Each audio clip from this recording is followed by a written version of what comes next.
দিতে লাগলেন। তিনজন ফেরেশতা আপনার আরশ আজিমে ত্যাগ করে চলে গেলেন। আল্লাহকে ডাক দিয়ে বললেন, রব্বুল আলামিন, মাটি আনতে চাইলাম আদম বানানোর জন্য, কিন্তু মাটি এত বেশি কান্নাকাটি করলো, আমি আনতে পারলাম না। চতুর্থ নাম্বার ফেরেশতা, এই ফেরেশতার নাম হলো আজরাইল।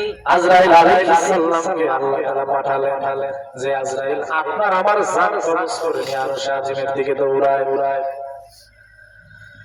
আজরাইল ফেরেশতাকে ডাক দিয়ে বললেন, আজরাইল, এই মুহূর্তে তুমি দুনিয়াতে যাবা এবং দুনিয়ার মাটি নিয়ে তুমি আসমানের দিকে আসবা। আমি আল্লাহ আদম নবী বানাবো। জোরে বলুন মারহাবা।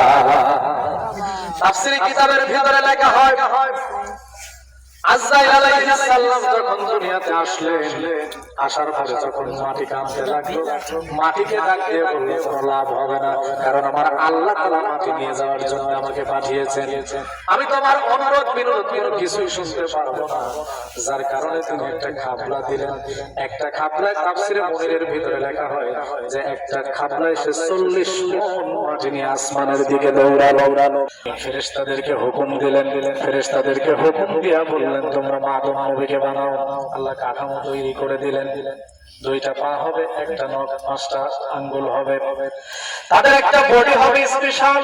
সবকিছু ফেরেশতারা সৃষ্টি করে ফেললেন। এখন যখন চেহারাটা বানাবে, আল্লাহ বললেন, আর তোমরা করো না, তোমরা আর হাত দিও না, কারণ তোমরা এখানে হাত দিলে এটা আর কোনোদিন ঠিক হবে না। কারণ মানুষ হয়ে যদি মানুষকে সৃষ্টি করো, একজন আর একজনের সাথে চেহারা আলাদা করতে পারবে না।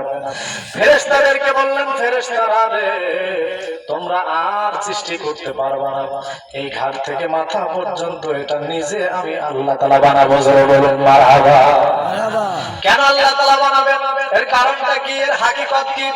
এই যে আমার রহিম ভাই বসে আছে, এই হাজী সাহেবের চেহারার সাথে तमाम পৃথিবীর যত মানুষ আছে, কোন মানুষের সাথে তার মতো চেহারা মিলবে না। কথা বলেন, মিলবে কি? বলে আমার আরেক ভাইয়ের সাথে আরেক ভাইয়ের চেহারা কোনোদিনের জন্য মিলবে না, কারণ বানিয়েছেন কে? আল্লাহ। বলে আল্লাহ। বানিয়েছেন কে? আল্লাহ। আমার আল্লাহ তাআলা বানিয়েছেন, কারণ আমার আল্লাহ তাআলা এমন কারিগর যে একে অপরকে বানালেন, কিন্তু একে অপরের সাথে কোনো চেহারার মিল নেই। কিন্তু আল্লাহ ফেরেশতাদেরকে ডাক দিয়ে বললেন, ফেরেশতারা রে, তোমরা যদি এই চেহারা বানাতে, তাহলে তোমরা বড় ভুল করে ফেলতে।